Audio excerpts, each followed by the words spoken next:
विदेशी बहू की पहली रसोई। जय श्री श्याम हरे बाबा श्री श्याम हरे।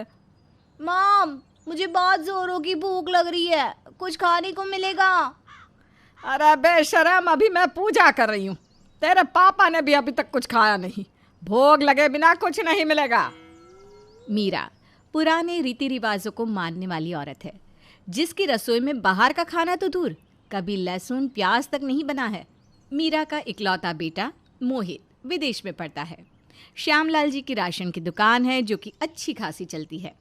श्यामलाल बिना खाए पिए ही दुकान जाने लगते हैं। तभी पूजा खत्म करके मीरा कहती है, मोहित के बापू कहाँ चल दिए? नाश्ता नहीं करना है क्या? अरे सेठानी, पहले ही इतनी देर हो गई है। तेरी भी उम्र हो गई है, तू समझती क्यों नहीं? तू अब 20 साल की नहीं है। इतना काम का तुझसे नहीं हो गया। खाना बनाने के लिए कोई काम वाली रख ले। मेरी रसोई में मुझे किसी बाहर वाली का हाथ लगाना पसंद नहीं है। कितनी बार कहा है, आप चुपचाप से खा के जाओ। घर की सेठानी के सामने भला किसकी चलती है, जो श्यामलाल की चलती। मीरा बड़ी बड़ी आंखें दिखाती है और श्यामलाल झटपट खाकर अपनी दुकान चल देता है। शीतल भी दिन भर घर से बाहर ही रहती है, कभी कॉलेज तो कभी कोचिंग। शाम को जब श्यामलाल और शीतल घर लौटते हैं तो देखते हैं कि मीरा अपने घुटने को दबा रही है। मेरी तो तुम सुनोगी नहीं, अब मैं कर ही क्या सकता हूँ। मॉम, आपके पैरों में इतना दर्द हो रहा है तो छोड़ दीजिए ना, आज हम बाहर चलते हैं खाना खाने। तुझे तो बस बहाना चाहिए, कोई बहाना नहीं खाना। मैं जा रही हूँ ना खाना बनाने। जल्दी से बस मेरा बेटा 7 समंदर पार से पढ़ाई करके आ जाए, फिर उसके लिए मैं सुंदर सर्वगुण संपन्न लड़की लेके आऊँगी, जो बिल्कुल मेरी ही तरह मेरी रसोई को रखे और सबके खाने पीने और मेरे श्याम जी का ख्याल रखे। आईपीएल देखो ही नहीं, बल्कि अपने ओपिनियन देके काफी प्राइजेस जीतो, वो भी lotus365.in पे। यहाँ बहुत सारे क्वेश्चंस रहेंगे, जैसे हु विल विन मैच और हु विल विन टॉस जैसे 50 तरह के। इन क्वेश्चंस में अपने ओपिनियन बता के आप काफी प्राइजेस जीत सकते हो। लोटस 365 पे जाके रजिस्टर कीजिए और पाइए ₹365 का बोनस। यहाँ आपको मिलता है 1-to-1 24 कस्टमर सपोर्ट। यहाँ खेलते हैं 10 मिलियन से ज्यादा यूजर्स। यहाँ क्रिकेट के अलावा 200+ क्वेश्चंस, जहाँ आप अपना ओपिनियन दे सकते हैं और जीत सकते हैं अच्छे प्राइजेस। नवाजुद्दीन सिद्दीकी, उर्वशी राउटेला, सुनील शेट्टी, काजल अग्रवाल, नेहा शर्मा ऐसे बड़े बड़े सेलिब्रिटी इनके ब्रांड एम्बेसडर हैं। तो देरी मत कीजिए, डायरेक्ट रजिस्टर कीजिए lotus365.in पे। लिंक कमेंट पिन में दिया है। मीरा अपने घुटनों को पकड़े रसोई में जाती है और बड़बड़ाती हुई खाना चढ़ाती है। तभी कोई दरवाज़ा बजाता है और रसोई से ही मीरा चिल्लाती हुई कहती है, दरवाजा भी मैं ही खोलूं क्या? कोई कुछ नहीं करेगा यहाँ। मीरा बाहर आती है, तब तक शीतल दरवाज़ा खोल देती है। गेट पर मोहित, लेकिन किसी लड़की के साथ। अरे मोहित, तू अचानक बिना कोई खबर के?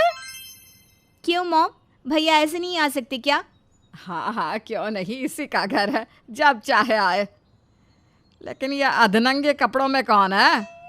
प्रणाम माँ, ये आपकी बहू एनी है। हाउ क्यूट भैया, मैं हमेशा से चाहती थी कि मेरी भाभी मॉडर्न और स्टाइलिश हो। ए, चुप कर तू और अपने कमरे में जा। किसे ले आया है तू बेशरम? शादी ही करनी थी तो यहाँ की लड़कियां कम पड़ गई थी क्या? माँ मान भी जाओ ना, जैसी भी है अब यही तुम्हारी बहू है। सासू मॉम, प्रणाम। प्रणाम ससुर जी। खुश रहो मेरे बच्चों। सेठानी जी, अब बेटा ले ही आया है बहू, तो स्वीकार कर लो ना प्यार से। भाग फूट गए मेरे तो। मोहल्ले की औरतें तो एक भी मौका नहीं छोड़ेगी मुझे नीचा दिखाने का। आजा बहू, अपने कमरे में जाकर आराम कर। एनी और मोहित अपने कमरे में चले जाते हैं। यहाँ शीतल बहुत खुश होती है। भाभी तो मेरे मन लायक है, अब हम ननद भाभी एक साथ मिलकर मजे करेंगे।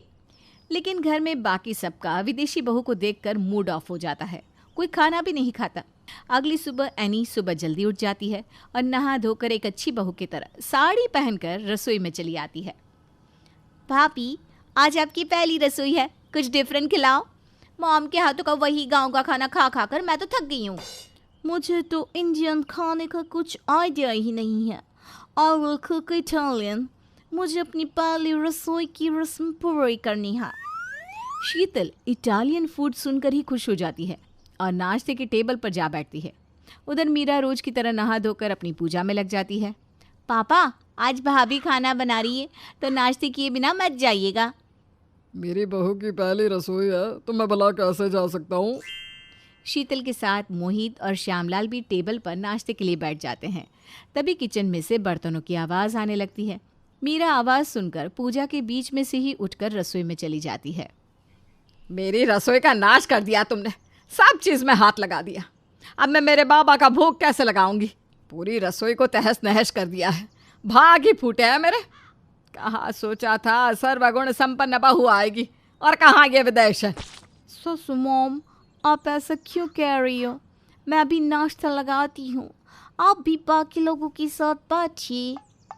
इतने में ही शीतल आकर मीरा को बाहर ले आती है। सिठानी जी, आराम से बहू का हाथ का बना खाना खाओ। ये सोचो आपको बहू के आने से कितना आराम मिल गया। आराम से बैठे बिठाए नाश्ता मिल रहा है। एनी नाश्ता लेकर टेबल पर आ जाती है। तभी मीरा के घर का दरवाज़ा बजता है। इतनी सुबह सुबह कौन आया होगा? मीरा दरवाज़ा खोलती है और मोहल्ले की कुछ औरतों को दरवाजे पर खड़ा देख उसके पसीने छूट जाते हैं। वो मन ही मन कहती है, जिसका डर था वही हुआ। आज मेरी इज्जत ये औरतें कहीं की नहीं छोड़ेगी। क्या हुआ मीरा, दरवाजे पर ही खड़ा रखोगी हमें, अंदर नहीं बुलाओगी? हिचकिचाती हुई आवाज़ में मीरा कहती है, आओ आओ, मैं तुम लोगों को ही याद कर रही थी। रहने दे, बेटा विदेशी बहू ले आया और हम लोगों को तूने बताया भी नहीं। खैर छोड़ो, तुमने नहीं बुलाया तो हम खुद ही बहू की मुँह दिखाई करने आ गए। आप सब सही वक्त पर आई हैं। आज भाभी की पहली रसोई है। सब खाना खाते हैं। मीरा सोचती है, ये विदेशन ने पता नहीं क्या बनाया होगा। हे बाबा, मेरी इज्जत बचा लेना। इस खाने का नाम क्या है? पहली बार देखा है। ये है लसान्या, पिज्ज़ा और ग्रिल सैंडविच। जो भी है, खाना स्वादिष्ट है। विदेशी बहू के हाथ में तो जादू है। पेट भर गया लेकिन मन नहीं भरा। लगता है खाती रहो। सभी औरतें उंगलियां चाट चाट कर खाना खाती है और एनी की तारीफ करती है। बहुरिया ने तो देसी औरतों को भी मात दे दी। बिना लहसुन प्याज के ही इतना स्वाद खाना बना दिया। तेरे सितारे चमक गए जो ऐसी बहू मिली तुझे। सभी औरतें बहुत खुश होकर जाती है और मीरा कहती है, आज देशी बहू भी मेरी रहती तो मुझे इतना गर्व नहीं महसूस होता जितना इस विदेशी बहू के कारण हुआ। बहू मुझे माफ़ कर दे। हम सास बहू अब मिलजुल कर रहेंगे हमेशा। थैंक यू सास मॉम। आप भी देसी सास नहीं, विदेशी सास है मेरी।